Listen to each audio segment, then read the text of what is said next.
Bonjour. Cette présentation concerne l'utilisation des techniques de croisement dirigé, les marqueurs moléculaires pour la création et la sélection de nouveaux porte-greffes d'agrumes. Donc, comme vous le voyez, au Maroc, toujours on utilise des porte-greffes introduits de l'étranger. Juste après le bigaradier, puis il y a le groupe, plusieurs porte-greffes ont été introduites, y compris les citronges troyés, citronges carizo. Ensuite, il y a le citrus volcamriana. Et toujours, on cherche d'introduire des porte-greffes au niveau du Maroc. L'INRA, à travers un programme de recherche, il cherche de créer des porte-greffes d'origine marocaine. Et c'est ça l'objectif principal de ce travail de recherche.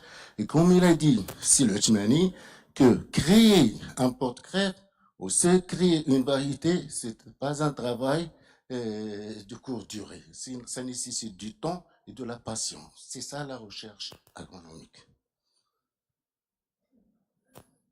Donc, comme j'ai dit, avec les menaces de la tristeza, il y a changement de le porte-greffe presque avec l'utilisation des citronges carizo, citronges troyés, qui ont montré une résistance, une tolérance vis-à-vis de la tristeza, mais c'est avéré que ces porte-greffes ont des inconvénients, notamment la sensibilité au calcaire, la sensibilité à l'exocortis, et aussi sous des conditions où il y a une augmentation de la salinité au niveau de l'eau d'irrigation ou du sol, et même la résistance vis-à-vis de Phytophthora se trouve affectée.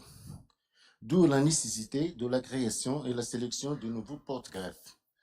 Donc, pour sélectionner des porte-greffes, il y a deux options.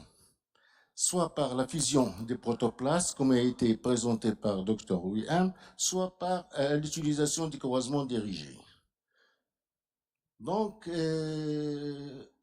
comme hypothèse de recherche, la tolérance à la salinité, la tristeza et la résistance Phytophthora sont généralement des caractères polygéniques. Et aucun porte-greffe ne renferme toutes ces caractéristiques. Notre hypothèse, c'est les croisements dirigés pourraient permettre la recombinaison des facteurs génétiques responsables de la tolérance, de la résistance à ces trois contraintes chez un même génotype. Partant de l'hypothèse du rôle que pourraient jouer les croisements dirigés comme technique d'amélioration de la résistance des porte-greffes d'agrumes à la salinité et au Phytophthora, l'objectif principal de ce travail, c'est la vérification de telle hypothèse dans une perspective de développer de nouveaux porte-greffes greffés capables de faire face à ces contraintes du verger national. Pour ce faire, nous avons mené tout un programme de croisement et un choix des parents à utiliser parce que le croisement dirigé, tu as la liberté pour faire le choix du parent mâle et du parent femelle. Et le choix de ces parents, il est basé sur la tolérance à la tristeza, et la résistance à la salinité et aussi sur l'effet sur la qualité des fruits. Donc, pour la pollinisation, il y a plusieurs étapes. C'est la collecte des fleurs et extraction des graines. Donc là, il faut choisir les fleurs à un stade phénologique entre 61 et 62. C'est-à-dire, n'est pas à n'importe quel stade, tu peux prélever les fleurs pour extraire les graines de pollen. Donc, c'est la préparation des grains de pollen, c'est-à-dire les anthères, il faut les mettre dans des conditions pour permettre la déhiscence des anthères et par la suite la libération des grains de pollen. Par la suite, on revient vers les parents femelles. Là, il faut les préparer et là aussi, il y a des normes. Il faut choisir des fleurs à un stade phénologique de 59 boutons floraux et les fleurs de type simple.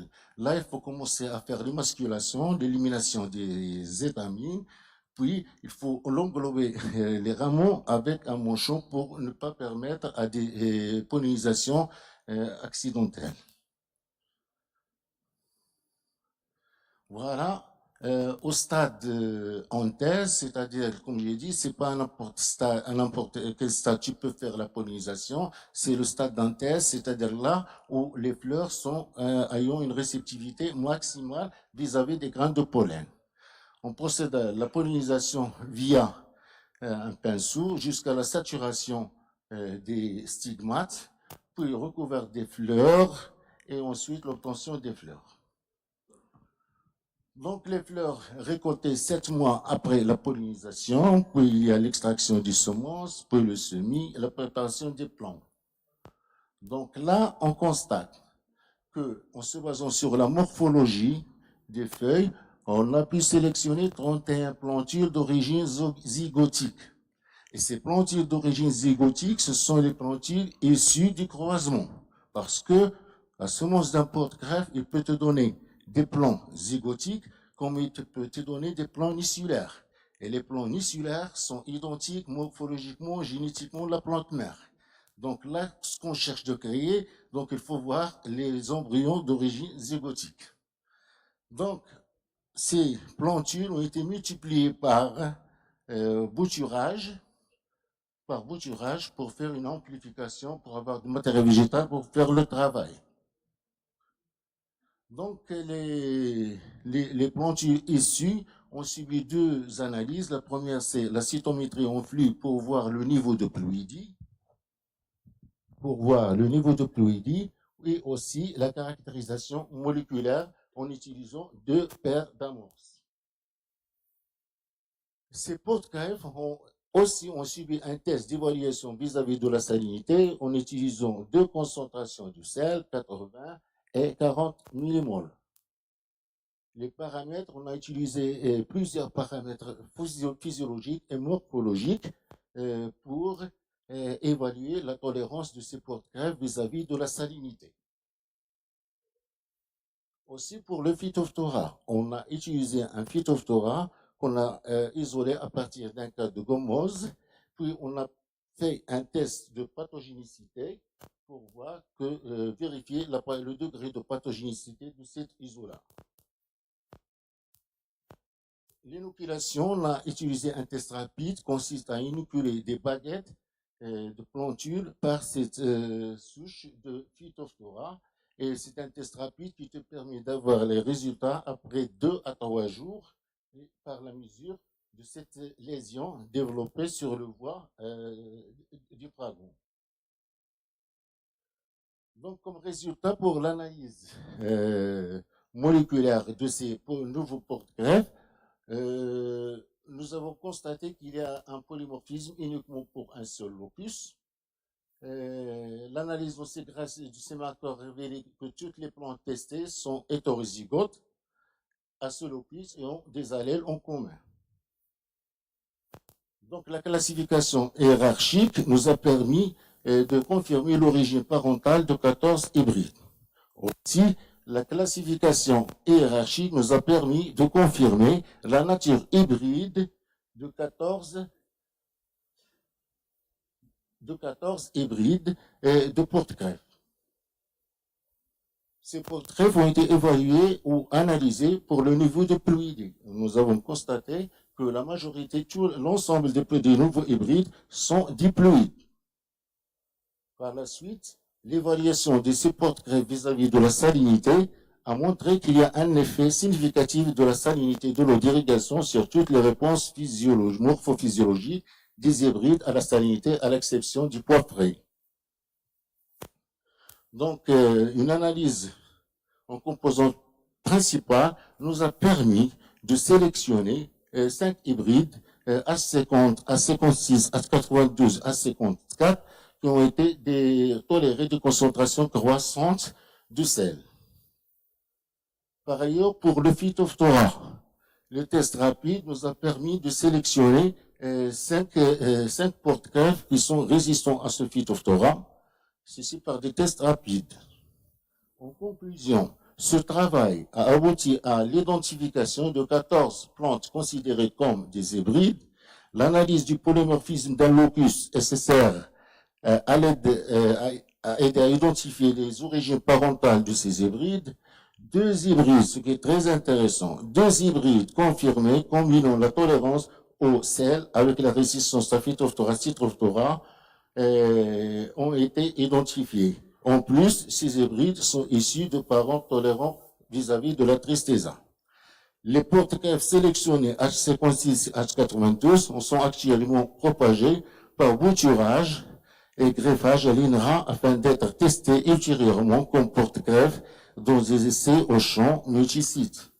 Ces tests permettent de caractériser leur comportement dans les conditions locales du verger national. Également, ces hybrides apparaissent comme des candidats promoteurs pour une utilisation dans les régions touchées par la salinité et les infections de Phytophthora en remplacement du porte-greffe sensible au CTV, à savoir le bigaradier. Donc là, comme vous le voyez ici, c'est la parcelle des nouveaux porte-greffes hybrides au niveau du musée. Là, c'est les nouveaux fruits obtenus pour un nouveau porte-greffe hybride d'agrumes. Donc les fruits ont été... Ça, c'est une production de 2024. C'est la première production. Il faut noter ici que les pollinisations ont été faites en 2013. Les premiers fruits ont été obtenus en 2024. 7 et 4, ça fait 11. Donc, comme je reviens sur le Tchmani, sélectionner, créer une variété, ça nécessite plus de 12 années de recherche. Pour un porte-greffe, c'est plus de 17 ans de recherche pour dire, voilà un porte-greffe. Comme vous le voyez ici, après 11 ans, il y a la production des fruits. Ces fruits, maintenant, on a fait le semis, puis on a étudié le taux de polyembryonie, parce qu'un porte-greffe, il est jugé aussi par le taux de polyembryonie. Un porte-greffe qui a un taux de polyembryonie faible n'est pas intéressant, parce qu'il te provoque, ou te cause un problème d'hétérogénéité au niveau du verger. Donc, le polyembryonie, il est accepté, ces porte-greffes sont greffés, et des tests de comportement dans différentes régions du Maroc seront bientôt installés. Et merci.